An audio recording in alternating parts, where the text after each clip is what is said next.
Hey guys, how are we all doing? So, of course, I naturally had to do a video about this. I was just expecting another awards ceremony with Meghan going up, yay me, a Mimi speech. I mean, she did that, she didn't disappoint. But this has turned into an absolute storm, and it's not worked in their favour because a lot of people that were actually involved in this big high-speed car chase across the streets of Manhattan are speaking out. We've had statements from the mayor, from the New York Police Department.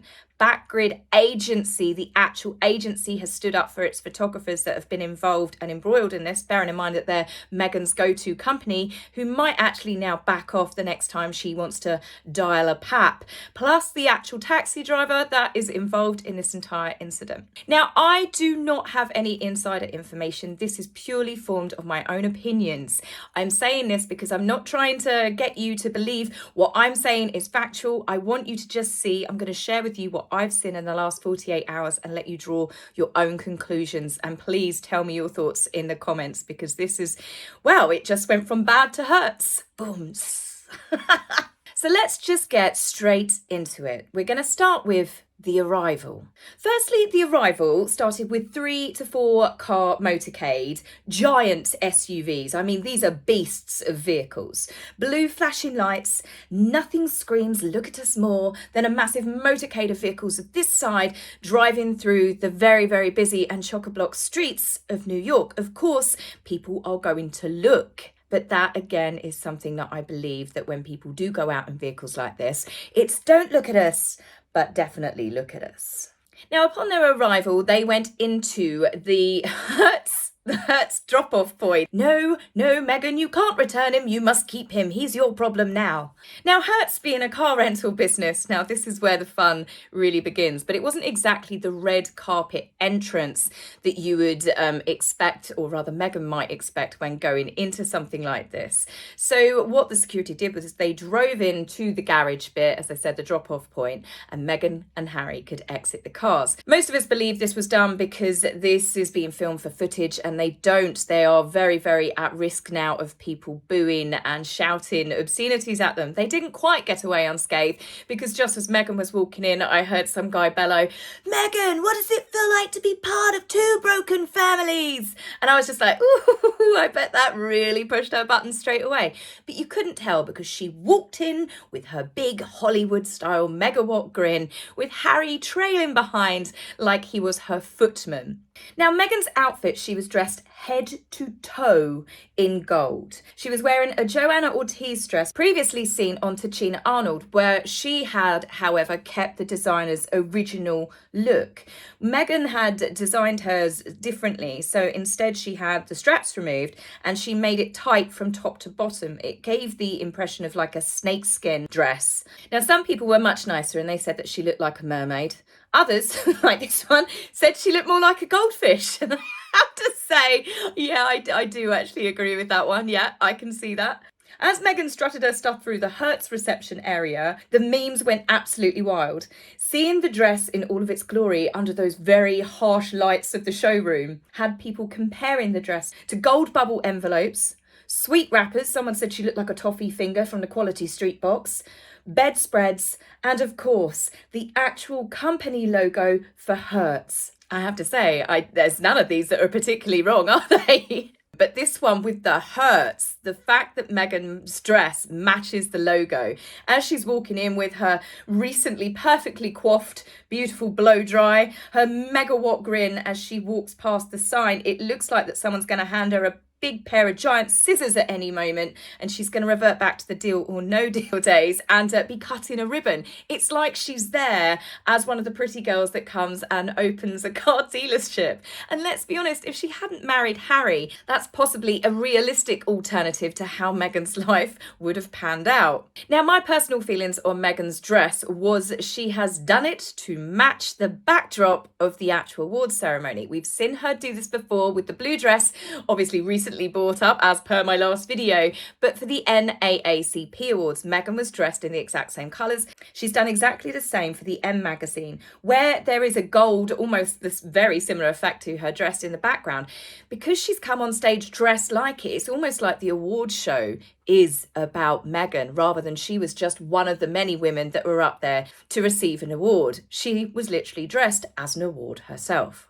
Now, naturally, Meghan gave herself a very, very long speech where Gloria Steinem looked like that she was falling asleep as Meghan continued to waffle on. Just go up on stage, collect your award, and get off the stage. But no, I'll be honest here, the only way that I could listen to Meghan's speech is what Harry's grey suit did on Twitter. But those become the very things that are recognised by the next wave of women, both young and old, who will also choose this moment.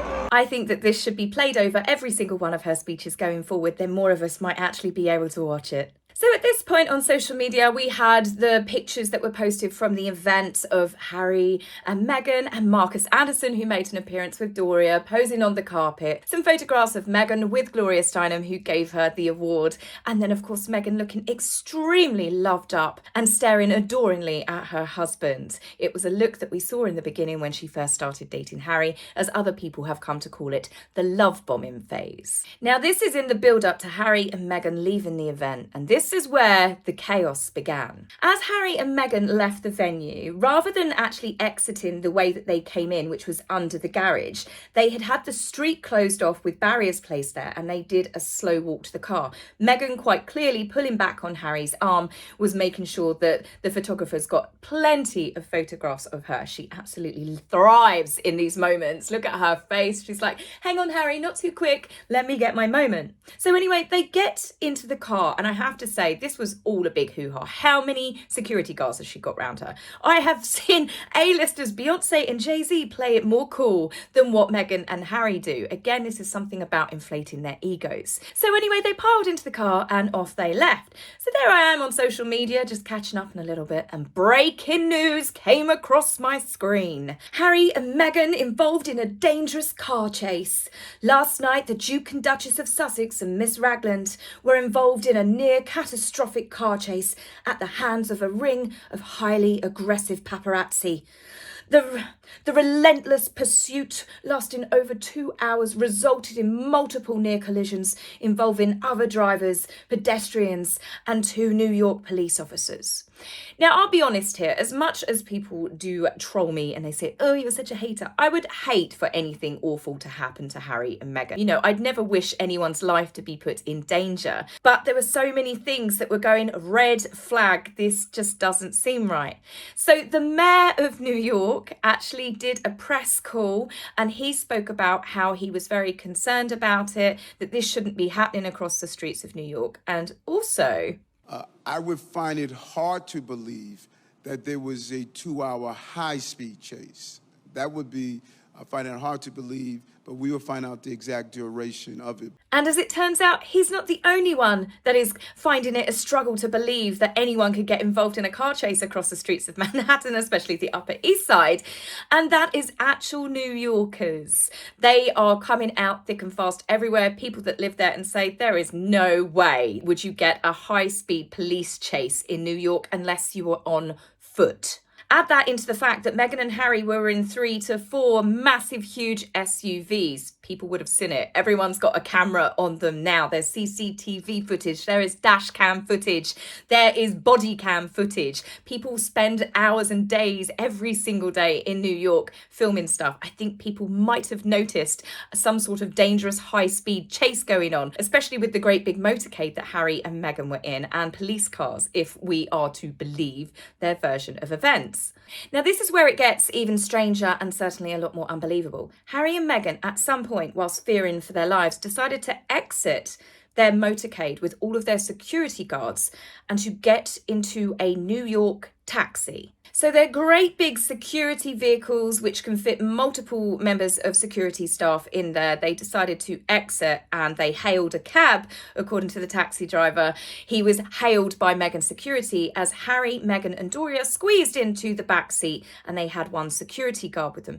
Very strange behaviour for someone that is being chased and hounded and scared for their lives. So the photographs that are being released to the public are not of this, reported high-speed chase, but it's actually photographs that were taken from when they were inside the taxi. Harry is spotted filming and he does genuinely look concerned, I'll be honest. But Meghan, again, she doesn't look concerned at all. And if they are in some sort of danger and high-speed chase, why are none of them wearing their seatbelts? It's almost as if, and hear me out, they swapped to a taxi to ensure the paparazzi could easily photograph this distressing moment, as it absolutely makes no sense security-wise while they would hop out of a security vehicle into a New York taxi. Now add this on with this next bit of footage I'm about to show you. So bearing in mind that Harry and Meghan are fleeing, they are so scared they've got out of their security vehicle to get into a taxi for reasons unknown. Why are they stopped in the middle of the road?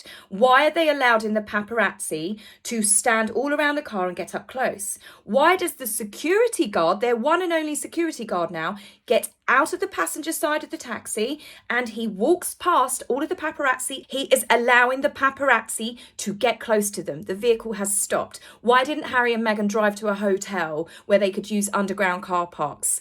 Why didn't Harry and Meghan drive straight to the police station? Why, if they were scared and they were being chased, did they stop the taxi in the middle of the street and allow the paparazzi to surround their car and let their security guard get out? He's left his clients unprotected and in danger. Now top this off with the fact when they do actually move, right, they pull out in front of the two police cars. You can hear the police cars saying people to move out the way. They might, to be honest with you, have been saying that to the actual taxi driver, because as the taxi goes forward to the next street, they go straight ahead and the two police cars that were flashing sirens behind turn right, like they were attending or trying to attend another job, which makes me wonder, were Harry and Meghan's taxi and security, whatever games they were playing with the paparazzi, genuinely block a real police call off who were trying to, as I said, attend another incident? It doesn't make sense that the police would drive off on a completely different road and again leave them alone to the mercy of this evil paparazzi. This has automatically raised suspicions with Harry and Meghan. They have dropped hints about them being chased to their death, what happened to Diana multiple times. Lots of people on social media have been predicting this, and we thought that we would see it over the coronation to ensure maximum publicity that Harry and Meghan were going to get chased in a paparazzi car chase stunt. And sure enough, we've had it in New York. Now, what is not helping in people believe that this is genuine is the fact that, one, Harry has got a court case where he's trying to get his IPP status reinstated. Yes, it might just be under the guise that he is trying to get his police protection back in the UK, but if he gets that, plus with this incident in America, you can be certain that will be the next thing that he does, that he and Meghan are in danger no matter where they go. So that's raising suspicions in itself. But also the fact that the mayor, the New York Police Department, and the taxi driver have all spoken out, and let's just say that it's not adding up. The police have said that their interaction with the couple only lasted a maximum of 20 minutes. There were no reports of collisions, injuries, summonses, or arrests. So that is the New York Police Department saying that they didn't see anything happen. Obviously, if they'd have seen this evil swarm of paparazzi, they would have made arrests, or they would have done more to protect the couple. The taxi driver has spoken out in a couple of interviews and said he only spent 10 minutes with them. Description of this, the near catastrophic event. Oh, I don't think that's true. I think that's all, exaggerated and stuff like that. So don't read too much into that, But as far as you were concerned, when they were in your taxi, did you feel like you were in danger? No. New York City is the safest place to be. Just long enough for them to stop the car so the paparazzi could surround them and Harry can get some footage for the next Netflix documentary or whatever else it is that they're up to. The dots are not lining up compared to the spokesperson's statement released by Harry and Meghan's team. Now, Backgrid, the actual agency, they have made a full statement. It's here. You can pause the video so you can read it all if you want to. But basically, they have stated that the freelance photographers are professional and they would never endanger lives. In fact, the only vehicle that was endangering people's lives and was driving erratically was one of Harry and Meghan's own motorcade, who actually got pulled over by the police. Now, interestingly, they mentioned that the photographers were covering the couple's New York stay. Obviously, this means that it was prearranged, but also the possibility of covering dinner arrangements. Now, this comes onto this next statement. This is actually by Facts. They are an online news company that try and say that they give the real facts about what's happening. In an exclusive, they have spoken to one of the paparazzi, and he has said that it was completely fake news. They were set up by Meghan and Harry's security team. They told them when they were at the venue that they would get shots outside and then also when they went to dinner. So basically, what he is saying is they were arranged to go follow Harry and Meghan after they've left the venue to then take photographs of Harry and Meghan going into where they were supposedly going for dinner. Now, we've seen Harry and Meghan setting up paparazzi photographs of them going into restaurants. They do it because it's part of the deal. The restaurant gets a bit of a promotion. So this is why the paparazzi were following them, because they had technically been asked to follow them if this statement is to be believed.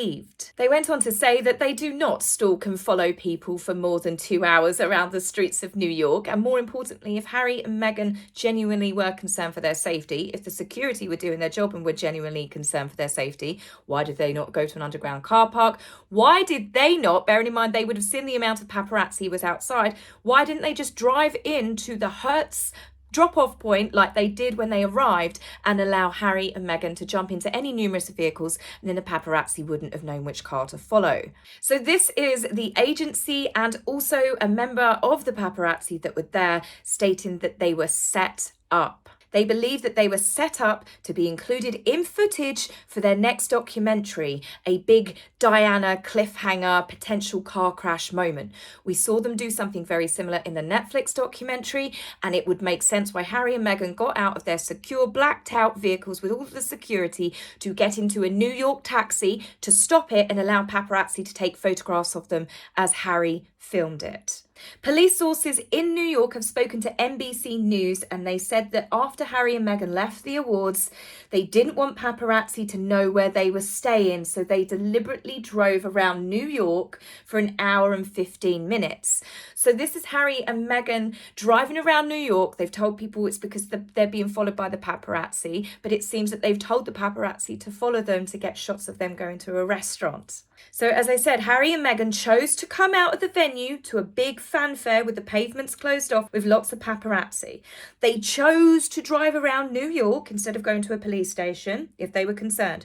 They chose to get into a taxi. They chose to stop the taxi in the middle of the street, let their one security guard get out, leaving them alone as paparazzi surrounded them.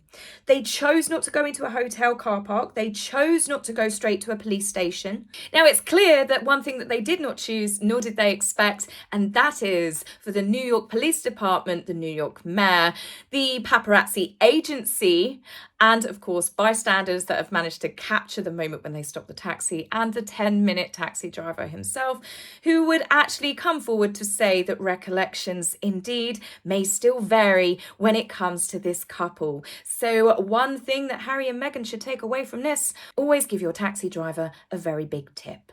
So guys, I've presented you with all of the evidence I've seen. Tell me what you think in the comments, and I will see you soon. Take care for now. Bye.